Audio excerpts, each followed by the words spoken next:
Hi, I'm James Shillinglaw, and I'm here with Michaela Guzy, who's the founder and chief content creator for Oh, the People You Meet. But Michaela is doing a heck of a lot now, a lot more than that. And you may have seen her website, which is Oh, the People You Meet, or I guess the vernacular is www.otpym.com. But there's a lot more going on with Michaela than just the website, because that is sort of the content depository. So we're going to talk to Michaela about what she's doing right now. She's been an industry veteran. I see her all around every luxury show, every luxury property, and in fact, right now I believe she's staying in the Aman in New York, if you can see in the background. Now we're going to talk to Michaela and more on Insider Travel Report.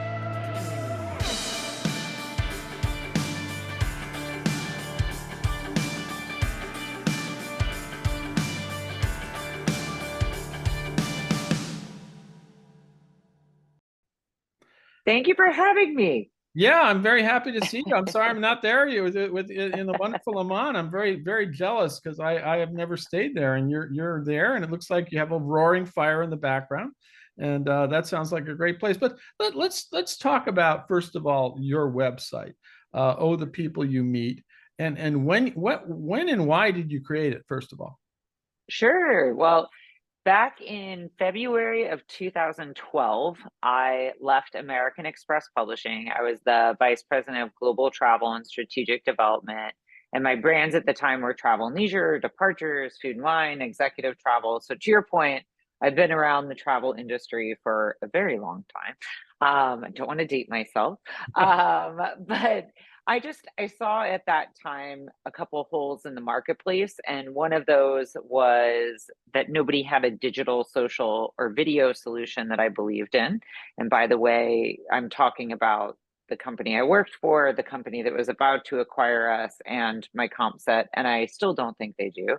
And then the editorial front of that was nobody spoke about why I like to travel, which is meeting new people. And I truly believe that it's the people that you meet that give you a sense of place and really transform and allow you to feel like you've been transported to a place and bring about all those positive things that travel do for your eyes, minds, and hearts opening up.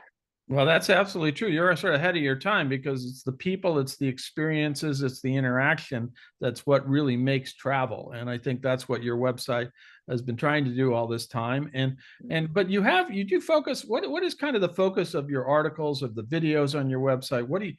How do you choose what you depict? Sure, sure. So I started the company, Oh, the People You Meet, in 2012 as a website and a newsletter. It has massively grown and expanded. So I really call Oh, the People You Meet a content house right now. So we do have two Instagram handles and three Facebooks and a LinkedIn and a YouTube, plus our newsletter, which has grown by leaps and bounds, our website. But then we also create two shows and a podcast that we distribute to a number of different channels. Fun facts, I also teach storytelling at NYU right before the pandemic. And then I also do quite a bit of morning show television. So to me, it's storytelling focused on people, places, and purposes. So, Oh, the People You Meet has our three Ps. And so all the content that either I create or one of our global contributors creates has to kind of fit back to the people that we meet, that bring that place to life. And I always say we talk a lot about sustainable travel, but where that intersection is with responsible travelers. So I try not only to highlight the sustainable travel companies or people that are doing it well, but then I also try to empower travelers to be more responsible and make more responsible decisions so that we're all doing our part. And obviously, global human connection. I guess I'm a dirty hippie at heart that really loves luxury hotels. So, all the things. And I guess in a good way, yes, I've been ahead of my time, which has made it, the struggle has been real plenty of times over the past 11 years, most certainly the past couple. And if I have to have a lot of copycats, at least they're copying and making the world a better place. So Yeah. namaste. No, absolutely, and it's really you. As I said before, I think you were ahead of your time, and now really the world has discovered that sustainable is best. And even during the pandemic, I think the emphasis even grew on that. And now, as we've emerged from it, sustainability and is really all the rage, as you know, and having been at many of the same conferences I have in the last year, it really is the main focus today. Now, let's talk a little bit about who is your audience today? Who are you? Who are your viewers out there? Sure. I mean, every channel, so of course there's not an easy answer, but every channel attracts different people. And I actually do teach this when I teach a course at NYU, is I try to break down, you have a story, and it's just kind of the, whether it's on a website or if it's on Instagram or YouTube or an airline, wherever you're putting it out there, it's, that's just the medium in which you're communicating it. And so, my Instagram following is very different than my Facebook following. So I'd say Facebook, I have a ton of, at least on my personal channel and my business page, Michaela Guzy, it's a lot of people that know me from the industry. It's family, it's friends of friends. Usually tends to be a little bit older. People on Facebook, really, there's a lot of conversation that's happening. And to me, it's a little bit more intimate and personal. Whereas on Instagram, to me, that's totally public, and I can't control who's Right. following me because I'm a public handle and account. And so there, my sweet spot of followers is really 25 to 45. Right. That's a good chunk of them. But then I do have some younger aspirational people, and I do have older people that I think, this is why I hate this question. When I started my podcast during the pandemic, I was like, look, the people that embrace my content or follow me and like the crazy way that I live my life, it's not, we're not ageist in the content we create. It's really like a psychographic. Yeah, It's no, I people guess who want to live this way. absolutely. It is a psychographic. People are interested in travel, interested in people, other people from other countries, interested in experiences. So perhaps it's an unfair question in your case. Yeah. I was just trying to get an idea. And of course, the Yeah, other, well, and also one thing I'd point out is, and you probably encounter this too, and since this is more of an industry related conversation, other people can relate. But I always get lumped in when I go to a conference, and they're like, "She's North American media," and I'm like, "Okay, that is where I'm from originally, and I keep some closets in the coast of this country, but I also have a closet in Cape Town, and." Since inception of my company, I've been on social media, and my audience is therefore global and accessible anywhere. And so I do have plenty of followers, fans, and viewers from the United States, but I have a ton of people that follow me in Europe and in Australia and in South Africa. I have a huge following in Mexico and in Brazil. So I'm like, I don't know what to tell you. I have lots of Canadian folks that follow us too. So I just, again, I go back to global psychographic. And then obviously, if I'm distributing on KTLA Channel 5 in Los Angeles, that's their whole audience. So the people that tune in to their morning and their weekend shows are the ones that are embracing my content. So it kind of depends where the message is being seen. right. And we have some really big, exciting news Yeah, and I with wanted Qatar we're Airlines. gonna talk about that in a second because you do have some stuff. But I want to before we get to that, I because obviously we're going out to about 112,000 travel advisors right now, and how Wow. can your website and your content help them and help their clients to I don't know buy and sell and go traveling more? Yeah, I have always had the pleasure of working with travel advisors since I got in the travel industry. So, um, when I first moved to New York, I started working in an ad agency, and that job was pretty short-lived. I learned how to do reverse media planning, which was helpful. But I quickly got into publishing, and I went to Condé Nast, and started to get my first taste of travel. But then I went to Town and Country and helped them launch travel and weddings. And Town and Country Travel had just launched, And I'll never forget, my boss called me into his office and he is like, I need you to go on a cruise for me. And I was like, what are you talking about? And he was like, no, for work. And I'm like, you're going to pay me to go on a cruise? And he's like, yeah, there's this conference, Virtuoso. And I was like, I mean, okay. And so I didn't know what I was getting into. It was, we were going to the Bahamas, and I don't know, being green, I had no idea, really didn't know anyone.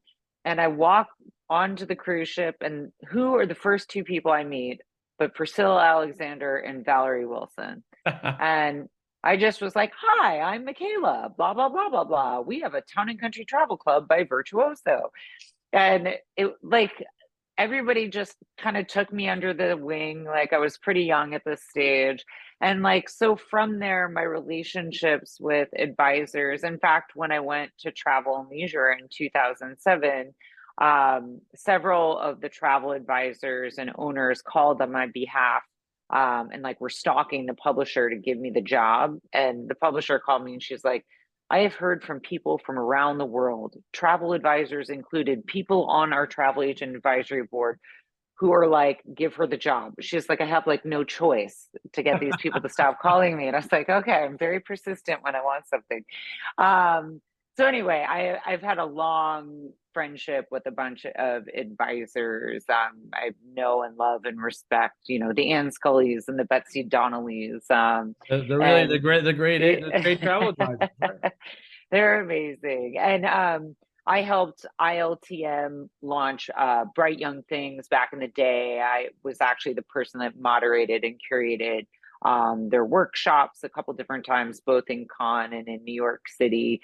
Um, so to help bring on that new wave of advisors, and then even starting my own thing, I've had advisors contribute to my website. So we have well over 100 contributors that from all across the globe, and I don't just have writers or bloggers or influencers. In fact, like Carrie Gray is someone Mhm. who's contributed to us. Jack Ezon has contributed to us. Yeah. Jack from Embark has been a longtime friend.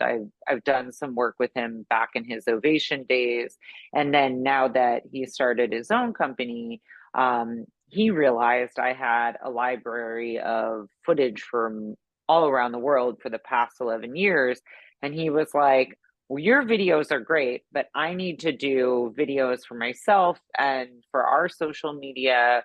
And then they recently had at Embark their annual conference. And so he hired me to film a bunch of their partners during Virtuoso Travel Week. And so I asked him a bunch of questions that he outlined. In this case, like this was me behind the camera, just Right. producing the pieces. And so interviewed those folks, but then, you know, when you're dealing with people that aren't used to being in front of camera, you know, sometimes people get nervous or they look Yeah. away or they have really terrible lighting and all the things. So we utilize my very beautifully produced photography and drone photography and all that good stuff, and cut together a bunch of different videos that they could show at their conference and Yeah, later and use on I their was social there actually. channels. I was at their conference, so I got a chance to see all those videos. It was great. You were Huh. there too, and it was. And then you said, "Yeah, I did all that," and I said, "That's great. It's looking great." And it's something, you know. It was great to see them, and great to get these people get exposure to the travel advisors who were there for Embark Beyond. So that's another way you're kind of working with travel advisors. Mm. Like that. I do want to get to a little the sort of the newest stuff, what's going on, and a lot of your content from your website and also other mediums can be viewed. I think I just heard that the first season one of you call it OTPYM can be seen on Qatar or Qatar Airways. I never know which to say.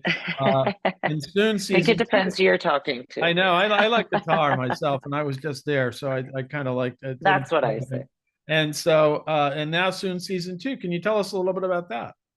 Yeah, so it's felt like a real long time coming. So our show, Oh, the People You Meet with Michaela Guzy, was supposed to air in March of 2020. And the show is a show about sustainable travel and human connection.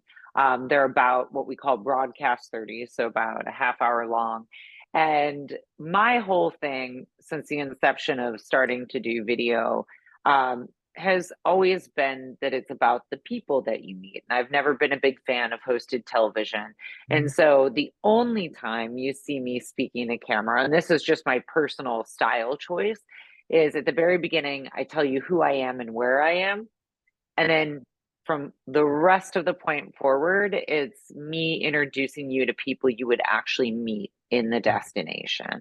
Okay. Because again, that's what brings a destination to life. And so it took me a couple years to get everything lined up and crawl out of the pandemic, the few extra scars and war wounds. But namaste, which I say a lot, or inshallah, since we're over in that region of the world. But the show started airing in January, so every couple months, a few more episodes will air. And right now, So South if I Africa. fly Qatar Airways, I will see your show, right?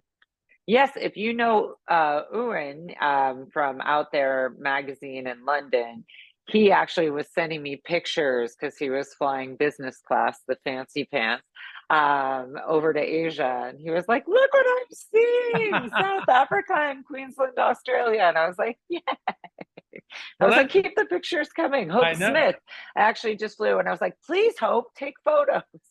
No, that's it. Well, that's so now you're the people are going to get to know you, but they're going to get to know other places too, because I understand some of your other episodes and in on and then this is another one. Could you say Turkey? I say Turkiya or whatever. It's a Yeah, yeah. they're now going back to that spelling and it's Turkiya or something. Right. And I mean, also, look, I don't blame the country.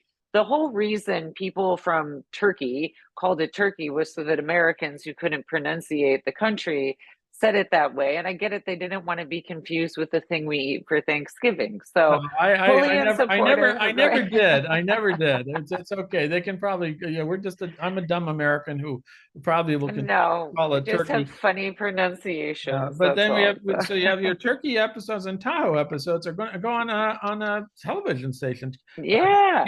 KTLA, this spring, right? Tell us a little bit about that. Yeah, so we did a test run with my Alaska and Norwegian cruise line episode last year with KTLA. It's Channel 5 in Los Angeles. They're the largest station in Southern California. And we wanted to see how it would perform. And it ends up that the show did fabulously. They were so pleased with it that they actually ran it a second time. And so now Turkey will be airing and working with Raffles to help make that happen because we do feature a couple of core properties in that particular piece. But Raffles was really the one that helped me bring the whole show together. So I always have a special place in my heart for that hotel and the people there. And then Tahoe is just one of my favorite domestic destinations. And I love it because it's great all year round. Like if you like skiing and boarding, they've got you covered. They have a great craft brewery trail. I never even knew I liked beer, but I got behind it in the ski season. And now that I'm claiming the West Coast as my partial home sometimes, I'm looking forward to going in the spring and summer because I've actually never been, and I've been told that Lake Tahoe is just one of the most beautiful things to swim and to see. It's apparently one of the purest and clearest lakes in the world. So I can't wait to see it when it's warm enough to actually dip my toe into the water. Yeah, well, I've been there, but I've never had gotten out of the hotel to go explore it in Reno and Lake Tahoe. So I got to get back there. So, and one of the other things I understand is that obviously we talked about you're doing a lot of speaking. What's coming up? Where are you going to be speaking next? Very excited.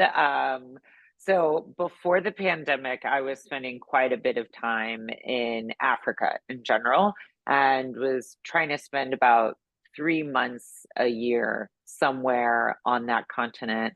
I love it so much. And so I keep a closet in Cape Town, which I can buzz in and out of. And um, to me, Cape Town has all the things. It's so international. It's got the most beautiful nature, but it's still a cool city with like a rich history. It's such a melting pot. There's great food, there's amazing wine. There's so many adventures less than 2 hours outside of the city. Yeah. So in when was it? It was April 2020. I was actually supposed to be going to Cape Town to speak at ILTM and WTM in Africa. Um, that obviously didn't happen. And so I was so honored when they asked me to come this spring. And so I'm going to actually be speaking during ILTM at that fabulously pink Mount Nelson Hotel by Oh, I love it. Belmond, Great where place. I love it. It's such a gem. And so pink right there in the heart of Cape Town. And then WTM World Travel Market is the week after, and I will be moderating a panel on inclusion in travel. So that DEI, which is so important for all of us right now, and hopefully I'll be better global citizens. And then I'm also going to be a panelist on the future of some consumer travel trends, which is pretty exciting. And I have all kinds of adventures going around in and around Cape Town. I never get sick of it. And then I'm going to go see Royal Malawane and Singita, who've also done quite some new initiatives in the sustainable world. And I give Singita a lot of credit for being leaders in the sustainable travel space for sure. Now, we talked earlier about how you're working with travel agencies, but you're also helping in training and a lot of other things, helping them. I understand with Embark beyond doing what you already done with them. You're doing a big travel seller training video on Australia for them, and then for Travel Ed, you've also done some storytelling workshops and have been hired by Keynote, and then even Tahiti to present at their keynote for their annual kind of travel specialist conference. Talk about all those activities. That's a lot, right? Yeah, no, I think when a travel advisor starts thinking about like how to brand themselves, that can be intimidating no matter what field you're in. And if you've never had to put yourself out there, even if it's photography and you're not um, doing video, just starting can be so daunting. And so I actually try to take a lot of the lessons that I give my students at NYU, and I try to break it down and simplify. And so I have spoken at Travel Edge Trip Arc, and I also spoke for our friend Jim Strong during his travel confab with Strong Travels, an OG friend of mine.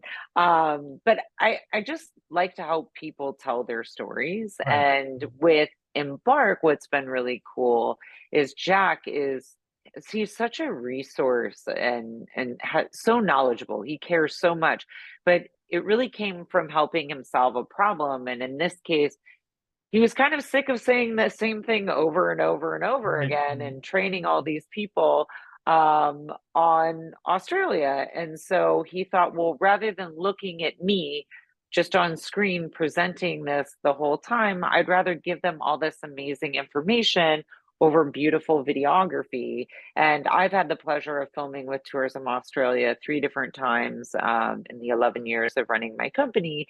And so we took our beautiful consumer facing content that's starting to air on Qatar Airways. Queensland's live right now, but the other three, New South Wales, Northern Territory, and South Australia, will all go live in May. So taking these beautiful imagery and then layering it over what Jack is saying so that people can really visualize Australia in a beautiful way. And this is really actually turned into quite an editing project. I mean, this is like Sure. literally the length of a feature film. So it's taking me and my editor longer than I'd like it to, but I'm also a perfectionist and I want this to be amazing. And I want Jack's team to be able to use it and to learn from it. But I also am so excited about it. I shared it with Tourism Australia just to let them know we were doing this. So I think there's something larger and more exciting there. And I know, Jack in this case might be seen as competitive to other advisors, though I think there's a lot of love to go around. And so for other destinations, I'm thinking, how can I create something that's usable for all advisors. I have plenty of advisors go on my website or on my YouTube, or even on my Instagram, and embed or share my videos, and I'm always happy for them to do that. Um, I'll give three examples. So I have Oh the People You Meet with Michaela Guzy, and that's the long form, the 30-minute shows that are airing on Qatar Airways, on KTLA, but also you can see like the Alaska episode on our YouTube. I think I have Los Cabos up there and Tahoe. So I usually utilize our YouTube for like the longer form stuff.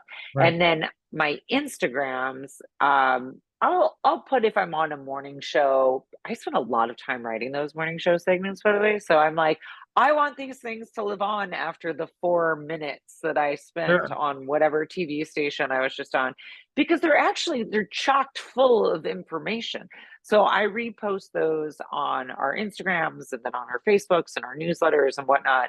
And then our inspiration station is our podcast, but because we're visual storytellers, I always film it. And so actually, last fall, the former minister of Fiji flew all the way to LA, and we did the interview, and I posted that, and it got, I think 50,000 views between our two different Instagrams. So the show's gone totally viral. And then Sleeping Around Safely, which Yeah, always I was gets gonna a ask you about that. That's a rather provocative title, but tell us about drives that my part. Midwestern Catholic mother crazy. But But yeah, to give some context there, I'm sleeping around safely at the Aman, New York for the weekend. But that show started during the pandemic. I started it in June of 2020, um, really to show people that it was safe to travel again. And if you can right, imagine, June of 2020, a lot of people weren't leaving their house, they were not vaccinated. It was still a really scary time. And our hotel part, everybody was struggling. I was struggling. And so I was like, how can I utilize my storytelling skills and my built-in audience to help our partners and consumers see it's safe to get back out there, even to get travel advisors back out sure, there. sure. And so that's really where Sleeping Around Safely started. And now we're at over 100 minisodes, and Oh, it really went viral on my Instagram, pun intended. So as you know, revenge travel took hold and people were out there and it became a real cluster, we ended up trademarking the name, and now it's really a show about a jet set gypsy, me, who sleeps around in luxury hotels all across the globe. So we have some pretty exciting destinations coming out that no, well, I'm I excited noticed to share. you've done Paris, London, Saudi, Rome, Stockholm, Guatemala, and you said there are a lot more. So that's great. Yeah, we have a ton in the pipeline. And I actually, it's to me, it's always a work in progress. So bear with me. But my web developer and I just got a landing page for some of the older Sleeping Around Safely's up on the website. So even though the outlet that I use those for is really more Instagram, I wanted people to be able to go on my website and search Mexico. Like I lived in Mexico for 6 months. And fun fact, I actually babysat a friend's hotel. I'm being funny. I was the manager, which my dad was like, okay, so what unique qualifications do you have to run a hotel? And truth be told, I sleep in them more than probably even people that own hotels. So I know a lot of things that I don't like and Sure. like things that I do. And I'm pretty personable, but I will tell you, it was hard work, and it was only an 8 bedroom property, and it was not open to the public, which is one of the reasons I agreed to do it. And it was strange times had by all, the world was kind of still in cluster mode. But I learned a lot, and I have even more respect for my friends, especially that live on property. It is Sure. It is hard work. it is You tough. do not check out. Yeah, it is. It is tough, and I'd almost tell you you're almost like a pseudo hotel inspector because you're going around to all these different places. And when I first saw about the title of your segment there about sleeping around safely, I was going to introduce you to Richard Branson, and you could go on his tip because he's got a show called Never Sleep Alone, but that's another story. Oh, But oh, which is a interesting. Okay. very provocative because it is Virgin, it is edgy. That whole ship is very edgy. I actually enjoyed it a lot when I was on. I don't know on that ship yet, but maybe you can take your sleeping around safely to him because it is important. And I think what you were doing was very important to get out there because there was a lot of fear. It's hard for us to remember this now, but back in 2020 and even 21, a lot of people feared, traveling. And what I did, I just kept traveling. As Yeah. much as I could. I got COVID, but I eventually recovered and I was, going all over the world being a pathfinder. And I think that's what you've been doing too, is, telling people that it is safe to go traveling. It is safe to go out there and it's really essential. It's part of being a human being is to travel. Um, it's my favorite thing to do, but I don't even see it as a like an extracurricular activity. Like I have obviously chosen to live a lifestyle, and I think people in the travel industry get it because a lot of people that we see at all the conferences we go to, or at the ILTMs and the virtuosos and the WTTCs and all these other crazy acronyms that we have in travel. But through other outlets of my life, friends that I've met through Summit Series or Burning Man or Soho House. Um, these are friends that love to travel. And funny enough, the pandemic actually kind of gave them the permission to live slightly more unorthodox. And one Sure. of the reasons I'm really excited to check out Amman, other than this is beautiful and it's, a first of its kind for the brand in New York, but you're only allowed to stay here if you're a hotel guest or if you're a member of their private club. And I think these private clubs are really exploding and taking hold. And like even when Six Senses was going to open in New York, they were going to have a private club. And where was I? That is it. Phuket's was also opening their own. Yeah, I they mean, open in New York as well. Yeah. yeah, and so you're just finding all these new luxury hotels that are having their own private club. I think even is it the Mayborn in Beverly Hills is they're opening their own private members club with their Sure. own jazz something, and you're like, okay, this is like a trend right now, and No, I'm absolutely, all about absolutely. exploring. It is a trend, and we've done a story on Amman as well, and yeah, it is different, and we have to sort of see where this trend is going. I did want to sort of close this out by sort of giving you a chance to say where is Oh the People You Meet, what's the future hold for Oh the People You Meet, what's the future hold for you, because you're getting involved in a lot of different things now. Obviously, with basically the Oh the People You Meet is the sort of your content collection holding bank, if you will. But that's just one aspect. And because, Yeah. I mean, look, just truth be told, you and I have done interviews together when, at ILTMs, we walked around and talked to hotel people all the time. I see you. I've even been I've you had me do a few panels, Look, both as I a even you did a moderator few. and You a did a moderator for me. panelist. You did a great moderation for me for a couple of great destination panels. So you're doing a lot of different things. But where do you see you doing in the next 5 years? Yeah, no, I feel like I've been building all along, and so while it might seem like I'm just coming out the gate right now with all this stuff, I promise you, like getting my show on Qatar Airways took a couple years to actually make that all happen. So we're in process of lining up a couple episodes from season 3. I will tell you, we've already filmed Botswana and Kenya. Mhm. I need to edit them, which is part of the hardest part, if I do say so myself. And not quite ready to tell you our next destination that we'll be filming, but I'll probably be announcing that in the next week or two. Okay. But we have some really exciting places that we've been talking to at ILTM, at Virtuoso, at IMM I was just at recently, and I went to the Adventure Travel Show.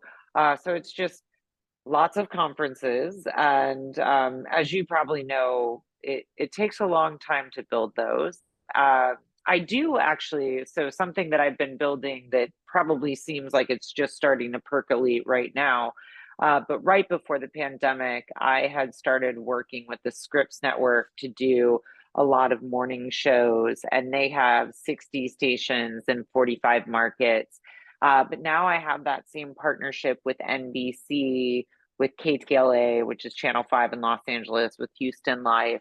And actually, I just did all the reopening news. Oh, sorry, the reopening news for Fiji, but I also Right. did their news for the new direct flight with Fiji Airways out of Oh yeah, Vancouver. that's And great. so, yeah, so I've been working with a show up there, and they air on Czech TV in Canada. So we're crossing all the boundaries, and Qatar has been, they've actually, like, I have a special place in my heart for this airline. I used to work with Mr. Akbar Ahmed and his team, even in my corporate days at American Express. It's an amazing airline. I mean, they win best airline, best, like, stopover and hub. It is, if you've not flown them, I mean, this is just world class. The Yeah. service is insane in the best of ways. But actually, when I first was asked to do a video in 2012, I put a little video together with a friend. He owns a few restaurants in New York City, Gabe Stuhlman. And I put that video together and I put it on my YouTube and I sent it to the production house. And the production's house, like, oh, we went another direction. I'm like, oh, whatever. So it was on YouTube. I embedded it into my website. It's the first video I ever did. And somehow that video ended up in New York Taxi TV. Lo and behold, I know, so random, but lo and behold, one of the people that saw it was the PR director of Qatar Airways. And she called me and she was like, I didn't know you were doing video. Right, And I right. was like, I didn't know either. And so she flew me and a camera person over to Doha. And that was really the first video series we ever did. And it was short form. And I laugh at myself now. I was wearing like suits and I was doing like walk-ons, and it was all very like formal and funny, and I was just figuring it out. But I did get to meet Chef Nobu, and I Oh interviewed the wow. CEO of the airline. Yeah. So when I look back at it, I have humor for myself, and grace and humility for how far we've come in 11 years. But yeah, I think I'll keep doing seasons of Oh the People You Meet, because there's so many people, places, and purposes that deserve to have their story highlighted. Um, our episodes on Rwanda that feature President Paul Kagame, and I'm trying to think, Sierra Leone, which has Dr. Jane Goodall, and South Africa, with all these colorful characters, and they're not always famous. Like, they are sometimes fashion designers or Sure. conservationists. Those episodes are also all up for awards at a film festival that's happening in Cape Town this spring. So I hope that as our content's getting out there, that more and more of the people that we highlight, there's just so many amazing people. And I want to tell this story because our film was entered in the Wildlife Conservation Film Festival on Sierra Leone right before the pandemic, and that took place in New York City. And the World Bank helped me bring one of the women that we featured in the piece, and her name is Eleanor. And she is around my age, and she's a single leg amputee. She lost her leg in a landmine Hmm. during the Civil War. And where did I meet her? While we were filming in Sierra Leone, chance encounter. Imagine like these beautiful beaches that are pretty unexplored by European and American tourists. And imagine there's 30 odd single leg amputees playing soccer at sunset on crutches in the Wow. sand.